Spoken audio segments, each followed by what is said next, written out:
Hello, তোমাকে কতবার করে বলেছি যে আমি একা শুতে পারি না। আমি একলা শুলে আমার ভয় লাগে, আমি আজে বাজে স্বপ্ন দেখি। আচ্ছা তাহলে কি করবে তুমি? হ্যাঁ কি করব তুমি বলে দাও। আচ্ছা শোনো, আমাদের বাসায় তো রহিম চাচা আছে তাই না? হ্যাঁ। উনি তো আমাদের খুব বিশ্বাসী লোক, অনেক বছর ধরে থাকছে। তুমি এক কাজ করো না, তুমি যখন একা থাকতে না পারো, তুমি নানান খারাপ স্বপ্ন দেখো, তুমি রহিম চাচাকে নিয়ে একটা সাইডে রেখো, তাহলে তোমার আর অসুবিধা হলো না। কি বলো? উনি মুরব্বী মানুষ, ওনার গায়ে যদি হাত পা লেগে যায়? আহা, হাত পা রহিম চাচা তো, উনি তো খুব বিশ্বাসী মানুষ আর বুড়ো মানুষ, ঠিক আছে না?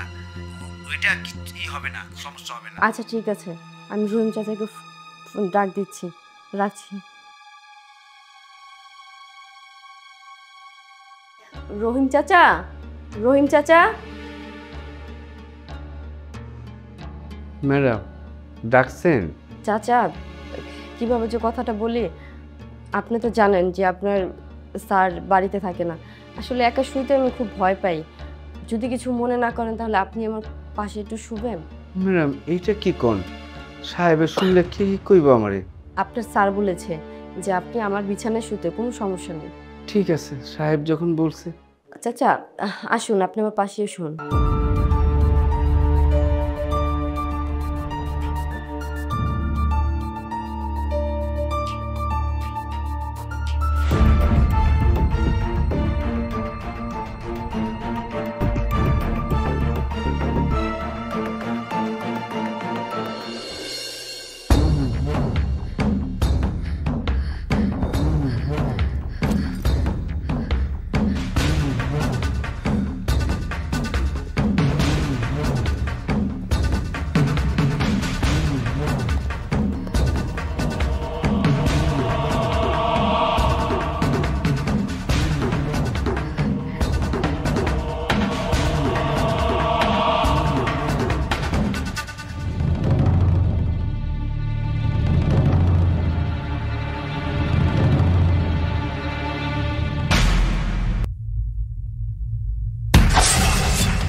ম্যাডাম আমার মস্ত বড় ভুল হয়ে গেছে। আসলে আমি যাই না শুনে এটা করিনি, কখন যে কোন সময় এটা হয়ে গেছে আমি বুঝতে পারিনি ম্যাডাম। আসলে আমি একটা পুরুষ মানুষ, তো আর আপনি একজন মহিলা মানুষ, কখন যে এই ঘটনা ঘটছে আমার মাথায় আসলো না। আমারে আপনি আল্লাহর কাছে মাফ করে দেন। তবে ম্যাডাম আমি কথা দিতেছি আপনাদের, আমি আমি আমি কিছুক্ষণের মধ্যে আমি চলে যাবো আমার দেশে। আমি আর কোনোদিন আমি আসুন না। চাচা, এখানে আপনার কোনো দোষ নেই। আসলে এক হাতে তালি বাজে না। দেখেন, যা হবার তা হয়ে গেছে। আর এ বিষয়ে আপনি কাউকে কিছু বললেন না। হ্যাঁ ম্যাডাম, আমি দেশে চলে যাই। আমি এখানে থাকলে জিনিসটা আরও বাড়বো, একদিন একদিন চাইলে যাবো কেউ, তাই আমি এটা হতে দেবো না। আপনার সম্মান চাইব আমি চাই না। আমি দেশে যাইগা, আমার মেয়ে আছে একটা, কালকে আমি মেয়ের দেশের থেকে পাঠিয়ে দেবো আপনার এখানে।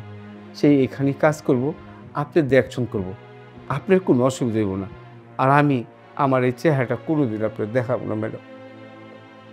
আমি আবারও মাপ চেতেছি। ছি ছি চাচা, আপনি এক কথা বারবার কেন বলতেছেন? বললাম তো এক হাতে তালি বাজে না। দোষ আমারও আছে, আপনারও আছে। আচ্ছা, যাই হোক, এখন এই কথা নিয়ে বারবার না করে ভালো। যা হবার হয়ে গেছে। তাহলে আমি যাই ম্যাডাম, ভালো থেকে।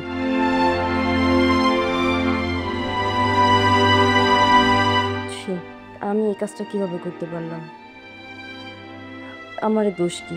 হাজবেন্ড ছাড়া এতদিন কি থাকা যায়? আমি তো একটা মেয়ে মানুষ, রবট তো আর না। আমার তো চাহিদা আছে।